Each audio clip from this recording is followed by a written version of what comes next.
From the opinion pages of the Wall Street Journal, this is All Things with Kim Strassel, a Potomac Watch podcast.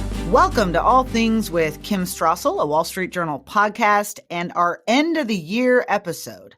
This has been an exciting year for us, launching this podcast in the run-up to a seriously consequential election and getting to talk to some of the biggest newsmakers of the cycle. And in commemoration of that launch and year, we've decided we would use this final 2024 podcast to highlight portions of interviews with prior guests who, in retrospect, laid out points that proved to be absolutely key to the election results we saw in November.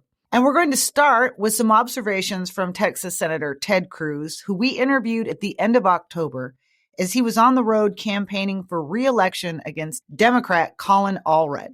This is Cruz talking about what Republicans needed to do to connect with key voting groups. How big of a problem is it for Republicans? They don't always have the best spending record. And do you feel like when you go out there and you talk to this, some voters are like both parties are as bad as each other? Well, there's certainly that sentiment. I will say the Dallas Morning News, sadly, like all the big papers in Texas, is a hard left paper. The Dallas Morning News has endorsed against me in every race I've ever run, including in every primary I've ever run. Last time they endorsed a primary opponent who got 2% in the polls. So I can't say voters were terribly concerned about their view. I understand they don't like conservatives. That's their view, and that's the view of all the editorial boards in Texas. I will say I wish we had a Wall Street Journal in Texas. Sadly, we do not, and Manhattan gets the Journal. By the way, Kim, if you could suggest moving the Journal to Texas, we would welcome you with open arms. We're opening a Texas Wall Street in Dallas. It would sure be nice to have the Journal come join us. It will be my top issue in our next editorial board meeting. We will throw the biggest barbecue and Tex-Mex party with free margaritas you've ever seen. All right, we're going to hold you to that. But look, on the substance, yes, people are fed up with both parties. They're fed up with the spending. They're fed up with the out-of-control debt that is bankrupting our party. And you and I have sat down and talked about it before. It is a bipartisan problem. On any multi-trillion-dollar spending bill, you get all of the Democrats, and you get about half the Republicans. And there are about 20 of us who are fiscal conservatives who want to stop this insane spending binge. And right now, we simply don't have the votes. And I think people are frustrated with that. I will say it is amusing that the Dallas Morning News echoed Colin Allred's talking points about being bipartisan, and every paper in Texas repeats those talking points. He bases it on this nonprofit group that ranks members of Congress for bipartisanship. And I was very puzzled when I heard that this group had ranked him as the most bipartisan in Texas, because, as I said, the guy's voting record is 100% with Nancy Pelosi. So how the hell are you bipartisan if you're voting 100% with Nancy Pelosi? And so I went and looked at this group and who they were. And their board consists of a bunch of Democratic donors who give to Democrats to get elected. And they say right on their website that in making their rankings, they don't actually look at how you vote. It doesn't matter how you vote. They don't care how you vote. All they look to is the words you say. If you sound bipartisan, if you stand up and say, let's be bipartisan, and then you vote like a hard left radical, they'll say, as they did with Colin Allred, you're the most bipartisan member of the delegation. It really is a joke. And what he points to, and those two bills are a good example, are bills that every single Democrat votes for, including Nancy Pelosi, and a handful of Republicans. And he says, see, I voted with Pelosi and all the Democrats with a few Republicans. Look how bipartisan I am. It really is laughable.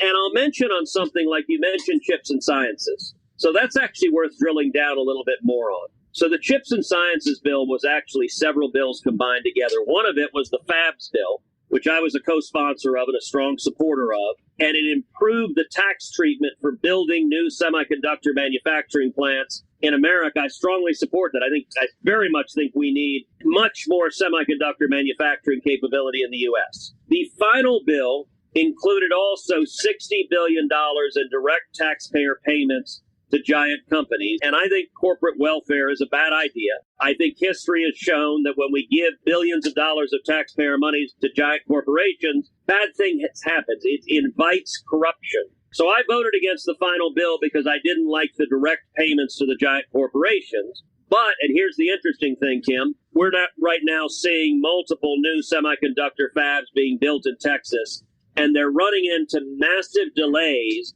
with environmental permitting. The delays are delaying the plants 3, 4, 5 years. So I teamed up with Mark Kelly, Democrat from Arizona, on legislation to streamline the environmental permitting for new semiconductor manufacturing. In our legislation, Cruz, we passed it out of the Senate unanimously. And then just about a month ago in the House, I went to the House floor to whip the votes. We needed to get 2/3 of the votes on the House to have it carry. We got 2/3. We got, I think, 77 Democrats voted for my bill. It passed into law, and very quietly, Joe Biden signed it into law. He didn't hold a signing ceremony. Didn't want anyone to know he was signing my bill. But that bill will be regulatory reform, lessening the regulatory burden on building new semiconductor plants. I actually think that's how a principled free market conservative helps bring jobs and also helps on the national security imperative of new semiconductor manufacturing. Agreed. And we need a lot more of that permitting reform across all kinds of industries. Amen. If I remember correctly,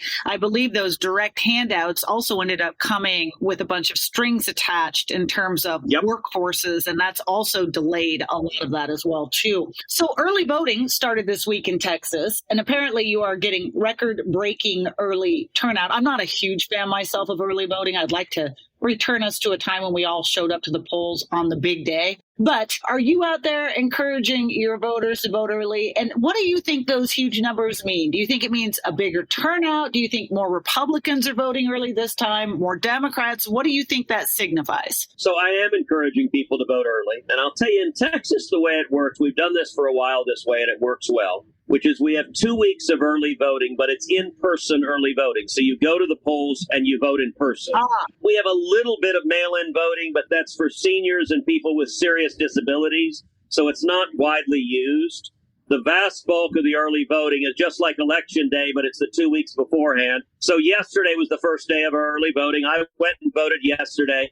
And it's easier because the lines are shorter. It took 15 minutes for me to vote. We did see a huge turnout yesterday, the highest that's ever been recorded. I think we're going to see the highest turnout we've ever had. We've got 2 weeks of early voting. I think it is likely that 60 to 70% of the total vote in Texas will be cast early. And then you'll get 30 to 40% of the vote cast on Election Day. Now, the good news is, unlike some other states, some blue states who can't seem to figure out how to run an election, we'll know the results in Texas by election night. It may be 10, 11 o'clock at night if it's close, but we'll know that night. We'll count the ballots and be done with it. I think that's the way it should be done. But I think it's huge turnout, and we're focused really on two things. One, turning out our voters. But number two, working on persuasion, really targeting swing voters. Many of them are suburban women. They are women who historically have voted Republican, but who are not terribly huge fans of Donald Trump's rhetoric. And so we have been trying to convey messaging to them of, look, the issues you care about. You don't like inflation. You don't like what's happening with the economy. You don't like this invasion of illegal immigrants. And do you really want a Venezuelan gang member moving in next door to you and threatening your kids? Just how much do you dislike mean tweets? And that, I hope we can bring some of those voters back. I think we can. I'm seeing signs that will turn out the blue-collar voters that more and more have become the base of the Republican Party, but also see some of those suburban voters who had drifted from the party come back. And if we do that, we're going to have a very good election night. We're going to take a break. Next up, Tim Sheehy.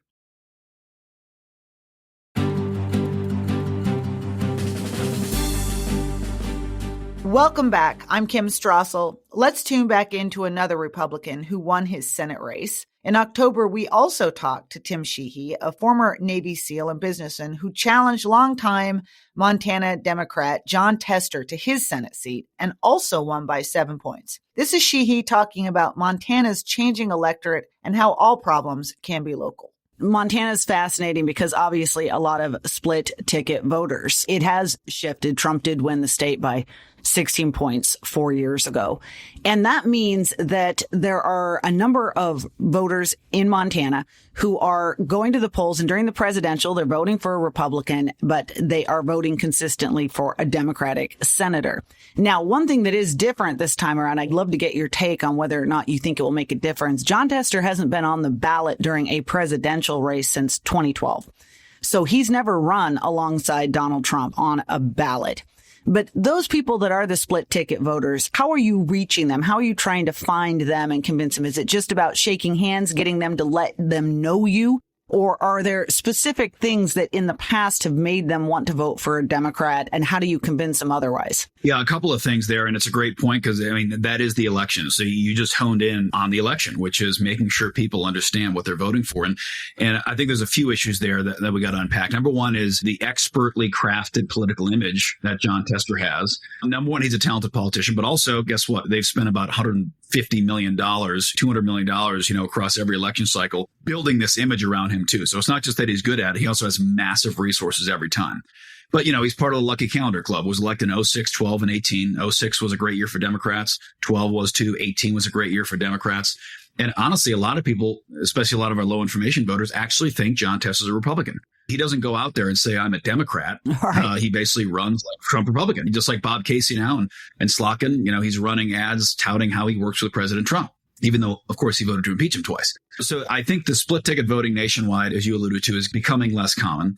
But also, he's had favorable tailwinds every time, he's been on the ballot where he hasn't had to differentiate himself from the Republican candidate that much. When Mitt Romney ran against Obama in 12, that wasn't a decisive win here in Montana. He won a few points, but it wasn't a 16 to 20 point landslide like we see with Trump. So, this time it is proving much, much harder for him to differentiate himself, from the Democrats on the ticket when he's running against Trump. And of course, the fact that since the last election, he's voted to impeach Trump twice and of course voted for everything the Biden-Harris administration rolled out for him. And that's another important point, Kim, to remember is, these last 3.5 years in the Senate where it's been a razor thin Democrat majority with the vice president and of course with Manchin and Sinema sometimes defecting, he hasn't been able to hide behind messaging bills this time, because they've needed his vote every single time, and he's provided it every single time. We have him dead to rights on a voting record that he just cannot run from no matter how hard he tries. So, he'll throw up distractions and scandals and lies and smear and all that. And all I have to say is, okay, well, that's untrue, but guess what? He voted with Biden-Harris administration every time, voted to impeach Trump twice. Does that sound like a moderate to you? And pretty quickly, folks come back to reality on that. So he's never been elected in such a challenging electoral environment as this, where Montanans who are, although they're independent and kind of libertarian by nature, they want conservative policies right now. Clearly, they want conservative policies on the national level. On that policy front, he's understandably trying to make this race a little bit more local, talk about local issues, farming, public lands use, housing. And that's something a lot of Democratic candidates are doing right now. Understandably, obvious reasons, because they're trying to distance themselves from unpopular national president and national policies. You've talked much more about those bigger issues, inflation, immigration, interest rates. What is dominating there? Or is it that these national issues have actually become in many ways local issues? For instance, immigration. You hit the nail on the head. And again, I'm a first-time politician, never even run for student council or county commission. So, I've jumped right in the deep end here, but I'm learning as I'm going. And I'll tell you, growing up, you always hear the adage, all politics is local. And I think that adage is true. But guess what? National policies are having devastating local effects. So I think all politics are local, but guess what? Those local impacts, like $3.50 gasoline a gallon, expensive groceries, crime in the street, human trafficking, expensive housing. Those issues are the result of failed national policies of this administration. They're trying to divert it to other boutique local issues. But, we just keep dragging it back to the fact that these local issues, you want to talk about housing prices, Jon Tester? Great. Let's talk about housing prices. Let's talk about massive inflation, highest interest rates in a generation, the inability to get labor and to get materials to build homes because of these idiotic economic policies of this administration. And of course, let's talk about immigration, which is something that's so rarely talked about when we discuss housing prices. They always want to blame developers and banks and all that. I'm sure I'm blame plenty to go around, but we've also had an unprecedented influx of people coming into this country, the likes of we've never seen so fast. And when you inject, the scary thing is we don't even know the number, 10 to 20 million of people of demand, 2 to 3 to 4 to 5% demand increase in 3.5 years into an inelastic market, economic supply and demand. When the supply is basically inelastic, which housing is probably one of the most inelastic supply sides of any equation in the modern economy, and you inject a ton of demand into it right away, unforecasted, unpredicted, that's going to drive housing costs up, which it has nationwide. And when they want to blame it in Montana on, rich out-of-staters and vacationers, okay, they may have a bit of influence, but how about we talk about the fact that we've added 20 million people of demand, and whether those people are high income or not, they need a roof over their head. And that will drive up demand and drive up prices. So I think the housing argument that a lot of these Democrats are trying to run to just falls flat because people rightfully point to the administration in charge during that housing crisis. And guess what? It's been Democrats, which they voted for. And then other local issues, you mentioned public lands, which obviously being from Alaska, you understand that. Our western states, especially Alaska, but Montana as well, like Nevada's 97% federal. Yeah. Here in Montana, we're about a third federal land, so not quite as much, but still very significant. One of the run to home base issues for Democrats running in Montana is always public lands. They want to accuse the Republicans of plotting a secret plot to sell off public lands for money, which, of course, that's ridiculous. It's never been proposed. It's never been written about. It's simply something that they love to throw out there because they know that the conservative hunters and fishers that could be split ticket voters. Oh, my favorite fishing spot? Sure. He's going to sell that? Oh, no, I better vote for the Democrat because he's going to save it. Even though, some of our Republican leaders have presided over some of the most expansive public lands policy ever. So it's flat out untrue. The people have pretty much digested that. And I think that one falls flat, too. But I think you're right. It's fascinating to see these Democrat Senate candidates scramble for a message that resonates because they can't hitch their wagon to the coattails of Joe Biden and they can't hitch their wagon to the coattails of these failed policies. So they got to make up distractions, which is, it's what they're doing. Once again, that was Republican Tim Sheehy, one of a dozen new faces in the Senate who's coming in January, 6 new Republicans and 6 new Democrats. Next up, we're going to look back to interviews with Scott Rasmussen and Ralph Reed when we come back from the break.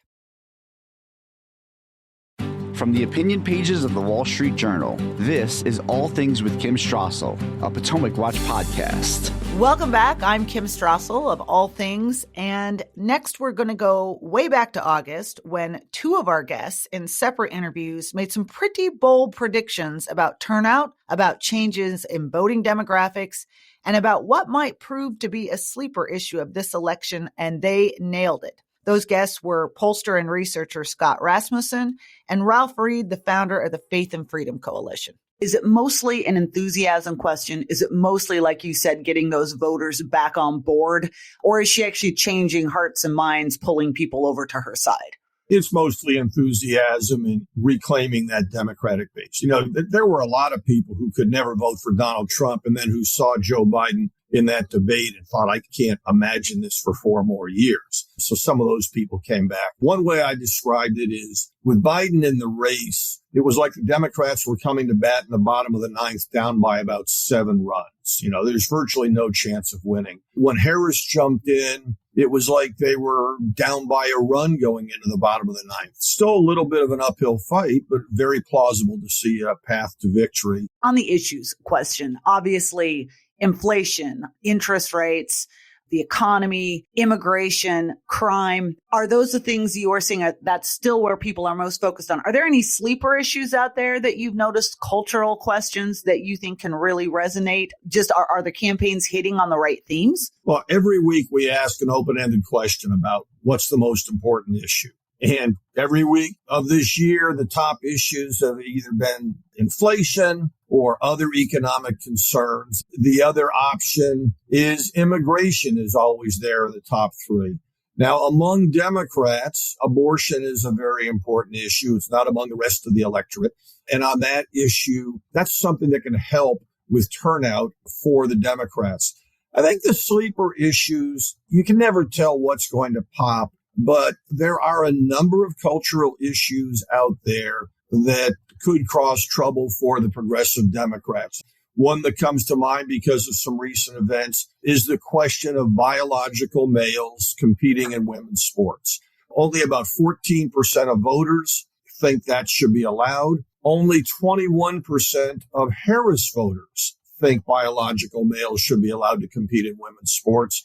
But very few people know that Kamala Harris is supportive of that policy. So perhaps things like that could emerge that would give the sense that she's a somewhat radical progressive Democrat, but it wouldn't be the issue per se as the impression it gave of Vice President Harris. Those are some extraordinary numbers. Talk about an issue that has cross-party appeal. Ralph Reed, the founder of the Faith and Freedom Coalition. What does your ground game look like this year? Well, it's the most expansive and ambitious, not only in our history, Kim, but in the history of the pro-family movement. We will knock on 10 million doors of self-identified evangelicals and modeled social conservatives in the battleground states. We'll reach between 17 and 18 million voters at the door, because the industry standard is you have somewhere between 1.6 and 2 registered voters in each of those households. They will get emails. They will get phone calls that are timed before and after the door knock. If they are a low propensity voter that has voted in one or fewer of the last 3 elections, they'll get at least 2 door knocks. We will send out 28 million get out the votes text messages. We will put 30 million voter guides in 113,000 churches nationwide that detail where the candidates stand on all the key issues, not just the moral issues that we're talking about, the taxes, the economy, inflation, the border, etc. We want them to be educated on a wide range of issues because, they vote on those issues. They're not all single issue voters. They care about the economy.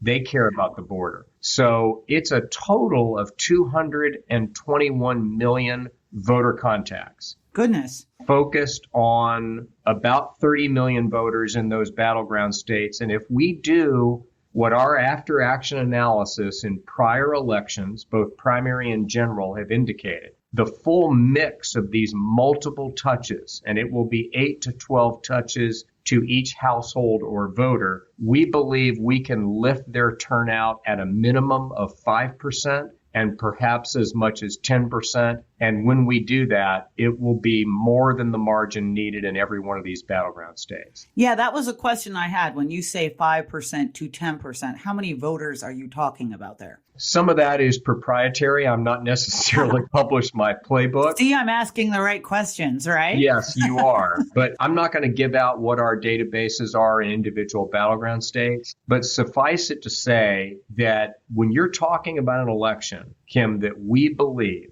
will be decided by 5, 10, 20, 30,000 votes in 3 to 5 states, just the lift in turnout among these voters alone will be more than the margin separating Biden and Trump in most of these battleground states 4 years ago. Is it giving anything away to just say, obviously all the battlegrounds matter, right? But are there some where the evangelical vote is going to matter more, or where there's simply more of them and it could be more decisive in a victory? Well, I certainly think that's the case in Georgia. It has one of the highest shares of an evangelical vote of any battleground. It's likely to be somewhere between 34 and 35%, the entire electorate. And by the way, when Brian Kemp was last on the ballot, which was in 2022, he won 91% of that vote. So if something like that were to happen again, it would clearly tip the state as it did for him in 22. I would say behind that, probably Pennsylvania. And in Pennsylvania, Kim, it wouldn't just be the self-identified evangelicals. It would be what I refer to as the Bob Casey Catholics. Yep. Pro-life, faithful, frequently mass attending.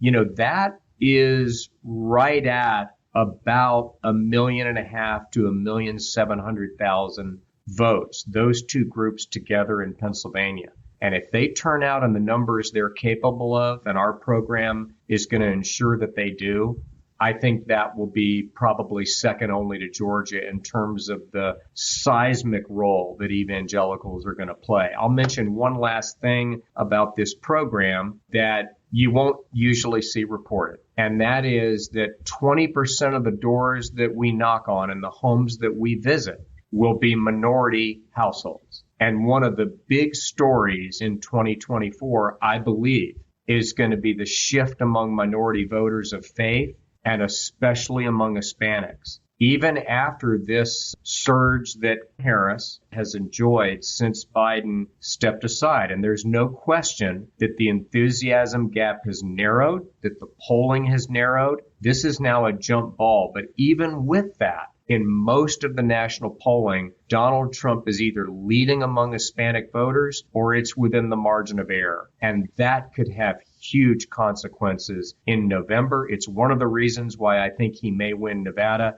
It's one of the reasons why New Mexico's in play. And there are many other states with a huge number of Hispanic voters, including Pennsylvania, Wisconsin, Georgia, where they're going to be a factor. Again, that was president of RMG Research, Scott Rasmussen, and Faith and Freedom Coalition founder, Ralph Reed. And I am Kim Strassel, host of this weekly podcast, who would like to thank all the guests who came on the show this year and the thousands of people who tuned in and helped make it a success. We're looking forward to an even brighter 2025. If you like the show, please hit the subscribe button. And if you'd like to get in touch, you can write to us at pwpodcast@wsj.com.